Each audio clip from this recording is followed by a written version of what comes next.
ଏଇମିତି ଦିନେ ରାତିରେ କଥା ହେଉ ହେଉ ତୁମେ ତୁମର ଗୋଟିଏ ଫଟୋ ମୋ ପାଖକୁ ହ୍ୱାଟ୍ସଆପ୍ରେ ପଠାଇଲ ଆଉ ପଚାରିଲ କେମିତି ହେଇଛି।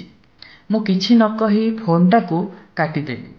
ପରେ ତୁମେ ପଚାରିବାରୁ ମୁଁ କହିଲି ଯେ ତୁମ ଖାଲି ମଥାଟା ମୋତେ ପସନ୍ଦ ଲାଗୁନି। ସେଇଠୁ ତୁମେ କହିଲ ଆଚ୍ଛା ହେଉ, ତୁମର ସାଙ୍ଗେ ସାଙ୍ଗେ ସଜ ହେଇ ମଥାରେ କଳା ଟିକିଲିଟେ ଲଗାଇ ଫଟୋଟିଏ ପଠାଇଦେଲ ମୋ ପାଖକୁ। ଆଉ ହସି ହସି କହିଲ ଯେ କ'ଣ ତ୍ରିପାଠୀ ବାବୁ, ଏବେ ଭଲ ଲାଗୁଛି ତ? ତାପରେ ନାକ ଅଗରେ ରାଗଟିଏ ରଖିଦେଇ ମୋତେ କହିଲ ଯେ ସତରେ କୁଆଡ଼େ କଳା ଟିକିଲିଟେ କିଣି ଦେଇଥିଲା ଭଳିଆ ଆଉ।